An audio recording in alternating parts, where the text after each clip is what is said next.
So, eto na nga. Gusto ko lang sa inyo i-share yung mga halaman na as in, nakita ko nung nag-event kasi syempre nakakapanood din naman tayo, 'di ba? Nanonood tayo. Basta plantita ka or plantito ka, plant lover ka, talagang ang gandang panoorin nung nakikita mo yung mga kakaibang halaman na lumalabas ngayon, lalo na yung monstera.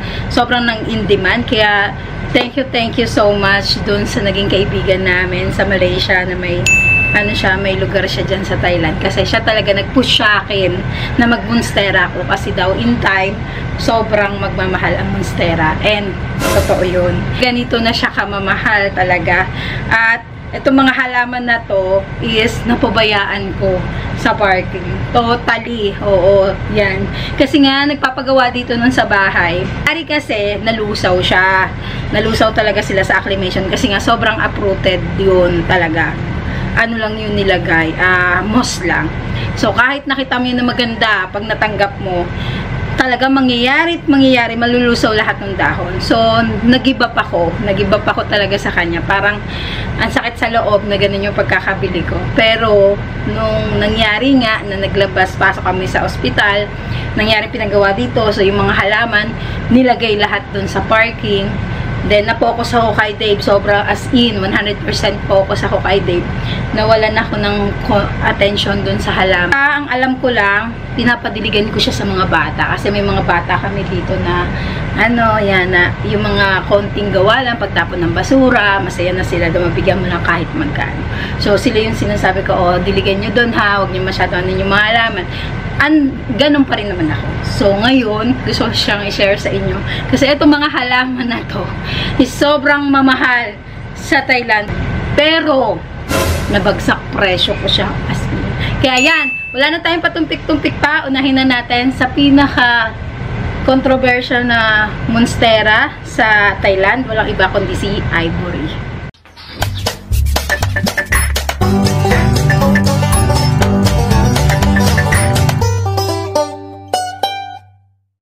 So, ayan. Ang pinakaunang halaman na mai-share ko sa inyo is walang iba kundi ito, si Ivory. Kanya kaganda yung Ivory. Ayan. Nangyari lang, medyo nagba-brown spot siya dyan. Kasi, alam nyo na ngayon, nag-umulan, umaraw, ganun yung tendency niya. And, nung nilagay ko siya rito, ayan. Saan pala hindi ko na muna kinuha doon. Ang ganda niya na kasi. Oh, ayan. Ganyan siya kaganda. Ayan ha. Ayan. Lalo na yung isa ko na si Secret ang nakakuha. Ayan. Papakita ko dyan yung picture ng maganda kong Ivory. Eto, medyo sulit ko siya nabigay. Kasi naman, naibigay ko siya talaga dito kay Sir B. Kasi siya talaga minsan yung, pag nag-post ako ng halaman, alam nyo, pag nagpo-post ako ng halaman, kailangan ko ng pera. Kailangan ko talaga ng pera, kundi sa gamot ni Dave, sa test niya, sa laboratory test. Kasi hanggang ngayon po talaga, hindi ko ma-access yung bank niya. Ha? Hindi ko pa siya mapukusan. Sasabihin niyo, ma'am, katulad doon sa iba nagsasabi, ma'am, anuhin mo lang yan. Kasi wife ka naman, ganyan ka naman, may authority ka. Hindi sa ganun eh. Kailangan bumalik kami sa States para asikasuhin yun. Kasi ngayon, time difference dito, nahihirapan ako by tawag. Tinatawag naman namin. Pero kailangan pa rin ng special power of attorney. So, ang hirap. Kahit may lawyer kami doon, nahihirapan din siya. Kasi nga, ang daming kailangan ng bangko. Para lang mapalitan mo yung PIN niya. Ha? So, for the meantime, hindi ko siya talaga matutukan. Kaya gumagawa ko ng paraan muna para, syempre, sa pangailangan ni Dave. Kaya halos lahat ng nagmamay ng halaman namin, sobrang thank you kasi hindi nyo po alam yung yung tulong nun. Sa iba, maliit na bagay kasi alam naman natin na yung halaman is kaluhuan nga kung sa iba. Pero sa akin po, na dito kami ngayon kumukuha ng pangailangan namin, lalo na kay Dave, sobrang laking bagay. Ha, hindi mapapantayan nyo. Kaya ayan, eto, si Ivory. Yan. Sobrang ganda niya, as in. And, nung na-send lang din sa akin, na sobrang mahal ni Ivory, nabenta nila doon ng 280,000. Medyo malaki naman dito, na 3 piraso. Medyo malaki na po. Siguro, 2 ganito, ganyan, yung pagkakalaki niya. 2 ganyan, yan. 2 ganyan yung pagkakalaki ng dahon niya. Pero nasa 280,000. Ito is na-out ko lang ng, I think, 28 or 25K. Yan. Ko na-out. Pero, yun lang kasing pagkakabili ko. Pagkakabili ko that time, kaya nga sabi ko sa inyo, yung pagkakabili ko, yun lang din yung pinang-out ko. Kaya kung aanhin nyo pa siya, lalambingin nyo pa siya, parang ang sakit na sa loob ko. Kasi ngayon na yung pagkakabili ko, ha. So, ayan. Sobrang thank you. Pero nakuha na to. Ang batayan kasi nila yung variety ng plants. Kasi sa ganito, ayan. Tapos, ano na siya uli, buntis na siya. Eto. Buntis na uli. Parami ang dahon yan. Mas nagkakaroon ng value. Ha? Kaya ayan. Ito yung first plant na maipapakita ko sa inyo. Ayan. Ang second plant natin is walang iba kundi si White Monster. Kay Kunso variety to na Monstera. So, si Kunso, ano lang, konting brief trivia lang sa kanya. Sir Kunso, pinaka well-known siya o kilala siya sa plant industry, lalo na ng mga rare collector or top collector. Kasi isa siya sa mga nagbi-breed ng halaman. Ang kagandahan lang, pagkakaalam ko lang, correct me if I'm wrong, from Japan, ano kasi siya, originally siya sa Japan. So, yung iba na nakikita siya sa Thailand, sa Singapore, sa Indonesia, ano lang siya, nag-explore. Ayan ha. Siyempre, natingin-tingin sila doon ng mga bago-bago, di ba? At ang kagandahan lang kay Kunso talaga is yung breed niya, ang breeding process niya is by nagpo-pollination siya, ganun. Kumbaga, pagdidikitin niya yung mga halaman, tapos makakabuo siya ng bagong breed. Hindi siya more on sa tissue culture, pero hindi naman din siya against it. So, ayun yung, konting trivia lang sa kanya. So, sa mga top collectors, sa mga nagko-collect ng mga halaman, mas mahal ang presyo kapag Kunso variety. Yan, kasi nga, yun nga yung process niya sa halaman. Eto, nakuha ko sa collectors din. Kaya ganyan siya. Ayan yung cut niya. Ayan. Ayan yung cut niya. Tapos, sabi niya sa akin is, promise, magmamahal yan. Ang tawag niya dito is Kunso na White Monster. Pero, ang tawag naman siya sa kanya sa Thailand is White Tear. So, pag Japan variety, ganito yung tawag nila. Pagdating sa Thailand, nag-iiba yung mga name, ha? So, ayan lang. Ayan yung ganda niya. Sobrang ganda rin naman itong halaman na to. At papakita ko yung matured form niya kapag nag-matured. Ganyan yung itsura niya. Unlike dun sa lumalabas kasi na na devil monster, iba rin yung itsura, di ba? So, ayan. Ito is nakuha na ni Miss A. Sobrang thank you, Ma'am A. Wala akong masabi. Saludo ko talaga sa inyo. Kaya, parang feeling ko, alam niyo yung feeling ko na nangyari sa amin to ni Dave. Itong challenge na to sa buhay namin. Naiwan man kami ng iba namin kamag-anak. Iniwan man kami ng mga kaibigan. Alam mo, dito sa inyo, parang si Lord na ang nagla-line up kung sino yung mga taong pwedeng tumulong sa akin na hindi ko kailangang umiyak, hindi ko kailangan magmakaawa. Yung ganun, alam niyo na. Kaya sabi ko, iba talaga pag si Lord yung gumawa ng way, talagang lahat okay, wala akong problema. Siguro kaya nga din yung mga halaman biglang nagluman. Kasi siguro yun yung inisip niya na hindi ka man matulungan ng mga kaibigan mo, napabayaan ka man ng mga naging kaibigan mo, kinalimutan ka man, andito ako, diba? Sobrang touching yun. Kaya huwag kayong mawawala ng pag-asa. Kung akala nyong wala ng pag-asa o wala nang ibang tutulong sa inyo, laging nandyan si God para parang siya yung rest mo, na akong bahala. Ako bahala sa'yo, parang gano'n. Kaya ayan, sobrang thankful ako. Masaya na ako na gano'n, na kahit si Lord lang nandyan, tsaka yung anak ko, tsaka syempre mga kapatid ko. Mama ko, kahit makulit, ayan, nandyan pa rin yan. Pero ayan, tama na muna drama. So ayan, eto is, ang bentahan nito ngayon, totally that time, hindi naman ganun kamahal. Nagmahal na lang ngayon na napapamature na nila yung halaman, ganyan, nabibigyan nila ng justice. Syempre, sa event, ang batayan ng event is dahon. Kung paano ang itsura ng halaman. Kaya sa kanila nga, masterpiece kung tatawagin ang halaman. Kasi, yan, dyan nasusukat ang presyohan. Hindi sa ano yan, sa lago, di ba? Hindi sa ganun. Kung gaano kaganda yung halaman. Ayan. Yung Devil Monster nga na nanalo, di ba, sa event, 3 dahon lang. Pero, panalong-panalo yung line, yung itsura niya. So, ayan, tama ng daldal dyan. Ganyan yung itsura niya. So, ang bentahan nito na nakita ko sa Thailand is mga nasa, 90 ata, yung isang dahon. 100, siya tapos nag-down ng 95, 98, ganun yung presyo nila. Medyo lumaki lang dito, tapos nag-slit lang na siya ng pa-slit. Kasi pag ang Kunso plant is nag-full white na, tapos biglang nagkaroon na ng fenestration yan na. Mahal na yan, kasi susunod-sunod yan is fenestrated na, ha? So, eto, nai-out ko lang to ng 21K. O, diba? Pero nabili ko to, alam ko nabili ko to ng mga around 21 ata, ganon. Kung matalo man ako ng 1,000, okay lang yun. At least na may naibalik, diba? Oh, so, ayan na siya. Ganyan na siya kaganda ngayon. Kaya, yan. Thank you, Ma'am A. Oh, ito naman yung next. Ayan. Ito naman yung tinatawag nila na Devil Monster. Thailand variety, ha? Ayan. May nakakuha na din ito. Ayan. Ganyan siya kaganda yung dahon niya. Ayan. At ayan. At ayan.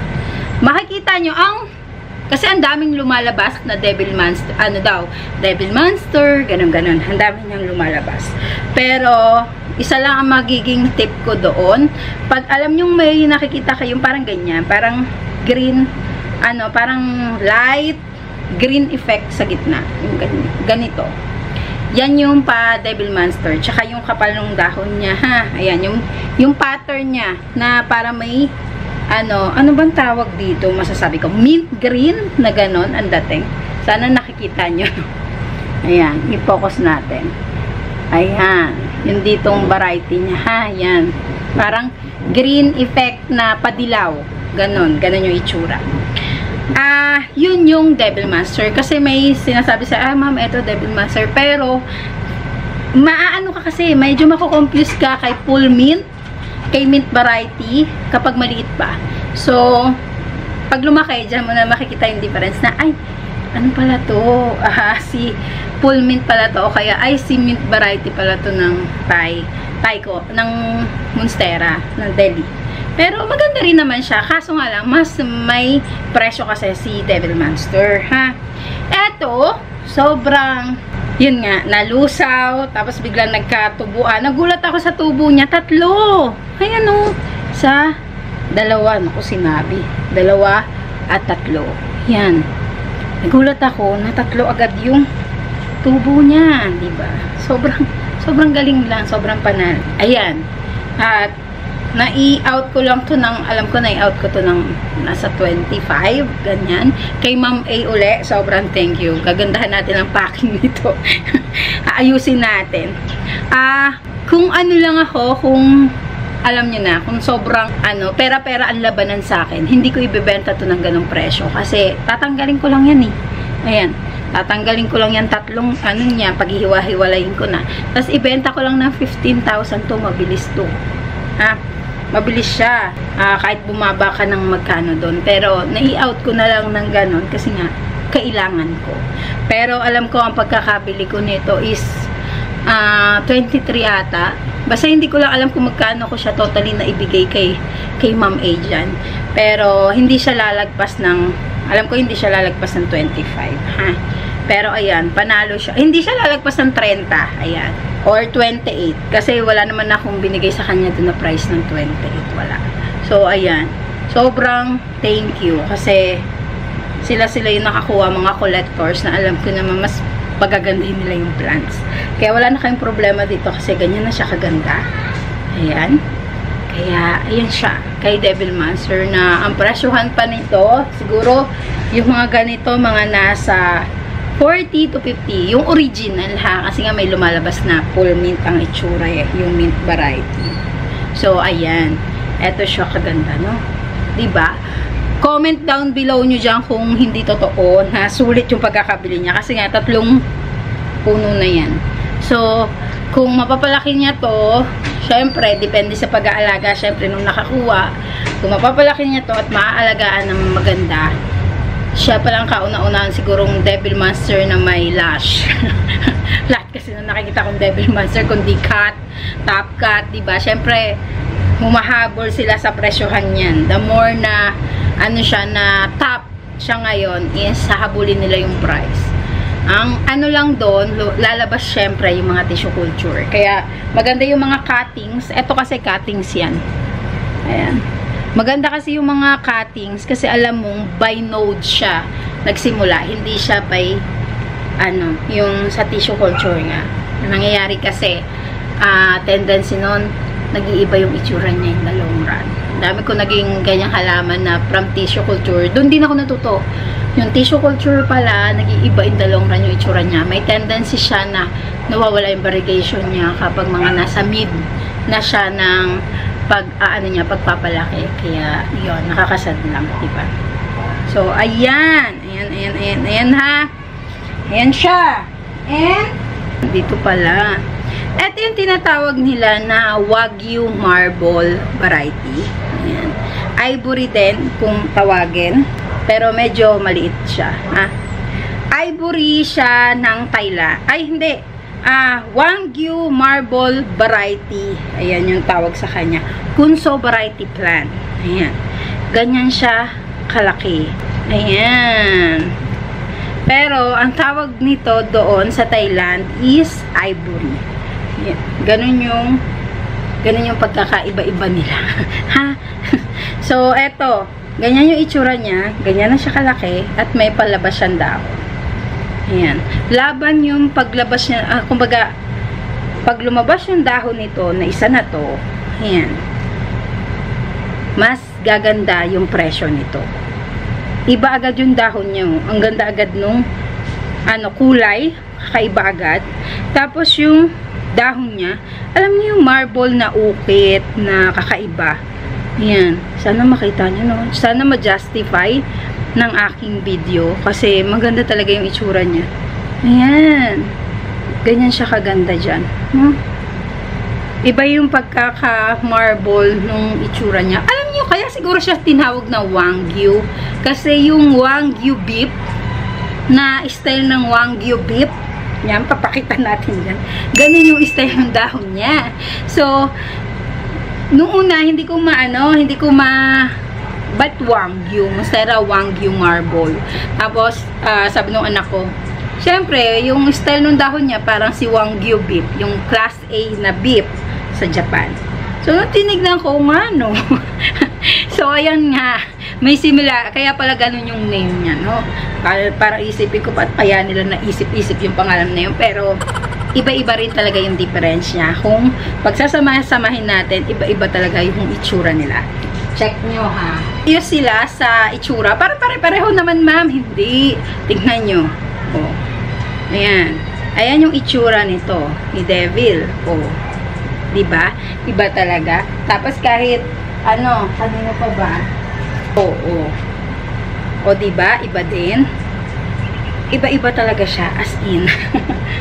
Isa sa mga, si Melt Away, isa rin sa ngayon, na lumabas sa Thailand. Pero dati pa to, guys. As in 2022,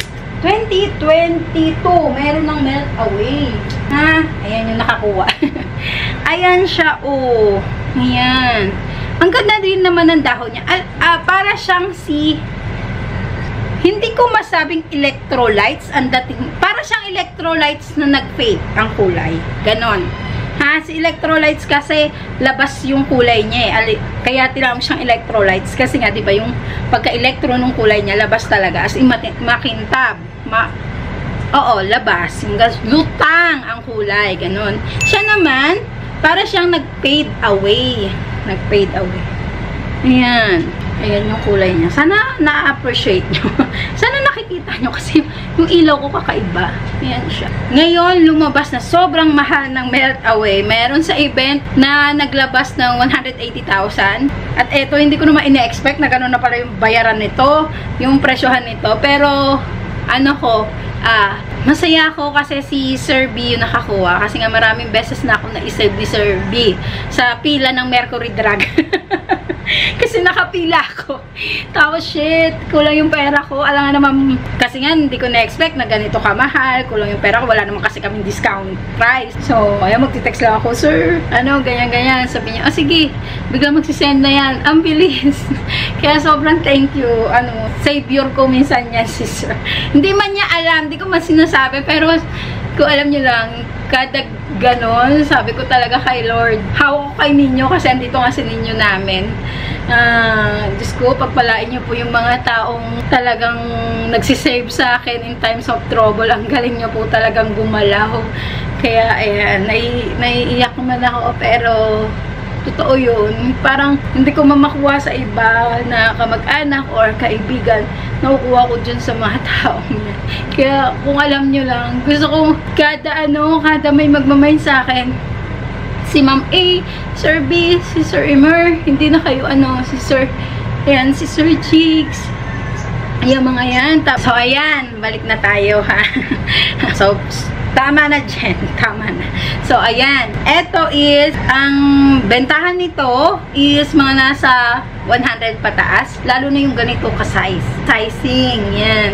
Basta may butas-butas na pala, mas mahal. So, hindi naman na nga ako naghangad ng sobrang laki. Ang akin lang, kung magkano ko lang nabili talaga, okay na ako dun. Hindi ko rin naman ina-expect na gaganda sila dito. So, kumbaga yung biniyaya sa akin ni Lord, ayoko naman maging gahaman. Akin okay na. Kaya siguro, mas lalong pinapaganda niya yung mga halaman ko ngayon doon. Kasi alam niya na hindi naman ako, kumbaga naging gahaman sa presyo. Kumbaga nakita niya siguro, ay, mabait kang bata, good girl ka. Hindi, joke lang. Kumbaga, hindi ko talaga sinabay sa presyohan doon. Ang akin, doon lang talaga sa presyong nakuha ko. Kaya, sobrang thankful ako kasi sila rin naman yung nakakuha. Yung mga taong tumutulong sa akin. Diba? Iba gumalaw si Lord. Iba. So, ayan. Ganyan yung itsura niya. Melt away ang tawag. Siya yung nag-fade na electrolytes. So, ang lumalabas ngayon ng mga sobrang mamahal na halaman sa market is, andyan pa rin si Devil Monster. Hindi na mawawala yan. Kasi nga, the more na gumaganda yung itsura ng Devil Monster is mas gumaganda yung presyo. Then, Ivory, lumalabas din na ngayon sa market. Si Bulbasaur na 2022 pa, may Bulbasaur na. Tapos ngayon siguro, ginagawa lang nila, minamatured lang nila yon para ilalaban sa next event. Kasi, may event, alam ko may event ulit sila sa December. And then, dito naman sa atin, magkakaroon din tayo ng international event. Support naman natin yung, syempre, yung dito naman. Pero international, so marami pa rin sasali dyan. Kaya, yan, doon sa gustong sumali, mag-prepare na kayo ng mga masterpiece nyong plant. Kasi isa yung, kumbaga masterpiece, hindi yung Monstera masterpiece ha. Kumbaga, kung ano yung gusto nyong ilaban. Try nyo, walang mawawala kasi libre. Alam ko, libre pa rin naman yung mga plants na pwede nyong isali. Ang maganda ngayon, ang dami nyo na nakukuha ng mga gagandang halaman. Karamihan ng mga bumibili ron is mga hindi lang top collectors, kundi minsan mga taga Thailand, mga taga Indonesia, dyan yan eh. So ayan, China, nandyan, kasali na rin sila. Alam ko, next year, gagawin na yun dito sa SMX pa rin ata. Pero ayan, dami ko sila. Eto siya ha, ayan, nabenta ko lang to around 15, hindi tataas ng 15 to. Ayan, ang itsura niya. Kaya, melt away kung tawagin. Ang ganda nito. Gandang-ganda ako sa itsura nito. Ha? Kaya, ayan. Shucks. Yan siya. And, ito yung ating green on green. Tinapkat ko. Pero tingnan natin kung maganda. Kung gaganda pa siya. Pero, ayan yung itsura niya. Diba? Maganda rin naman to. Pero, nangyari lang is, yan nga, lagi nadadali ng pusa namin. Nahiya tuloy. Okay, Ma'am Aileen, nangyari ako dito. Pero, eto na siya. And, ayan. Ayan lang muna siguro yung mapapakita ko sa inyo. Next time na yung iba. Kasi, totally, marami naman siya. Alam nyo yung mga hybrid na Monstera na lumalabas. Na Tycons. Ito. Katulad nito. Siya si hybrid na Tycons. Ito yung mga tinatry nila makuha si cream brulee. Yan. By tissue culture. Pero, in the long run, hindi lumalabas eh. Kaya ganito yung nagiging itsura. Sinasabi nila, kumbaga, iniiba na lang nila yung pangalan, hybrid. Kasi totally nga naman, hindi rin naman siya totally si Tycons lang. Ha? Meron pa rin siyang breed ng ibang variety. Pero, yan. Kaya ganyan itsura niya. Ganda no. Gandang-ganda ako ngayon sa mga Tycons. At totoo rin naman yung sinabi nung kakilala namin. Naging kaibigan na namin. Na sa ang Monstera is hindi naluluma. Mas lalong tumataas ang presyo. Lalo na ngayon nagkakaubusan kasi sobrang grabe daw bumili ang US at China ng mga Monstera sa Thailand. And ayan, proud lang tayo na may mga nakukuha tayo ngayon dito sa atin. Tayo yung mga kauna-unan dun sa mga nagla-live seller kasi malaking bagay yon na nabibili ng mga collectors dito sa Philippines kasi darating ang time na tayo na yung mas maraming Monstera, di ba? Nakakatuwa. Lalo na marami tayong dyan na mga magagaling mag-propagation. Ang maganda sa atin, hindi yun tissue culture. Maganda sa atin is by notes, diba? Kaya ayan, sorry sa dami ko na naman sinasabi. Next time, papakita ko yung mga iba ring plants. Isa-isahin ko na siya kasi panay-panay din ang ulan. Pero ayan ha, yan, ganyan pa kararami yung halaman ko. As in, ayun, diba? Pero karamihan naman sa kanila is mayroon ng may-ari. Kaya sobrang thank you. And then yung ibang mga plants, makikita nyo na lang sa live selling ko yun. Sana manood kayo. MWF, tinatry ko na MWF is wait lang. Tinatry ko na MWF is makapag-live selling. Kaya ayan, sa inyo lahat, sobrang thank you. Message lang kayo sa page kapag may nagustuhan pa kayo ha. Na request lang kayo, baka meron ako. Baka maghimala si Ninyo. At iusbong niya doon kung ano yung mga nodes na nandun ha. Kaya sa inyo lahat, God bless, stay safe at see you po sa ating next live selling or video dito sa YouTube. Thank you!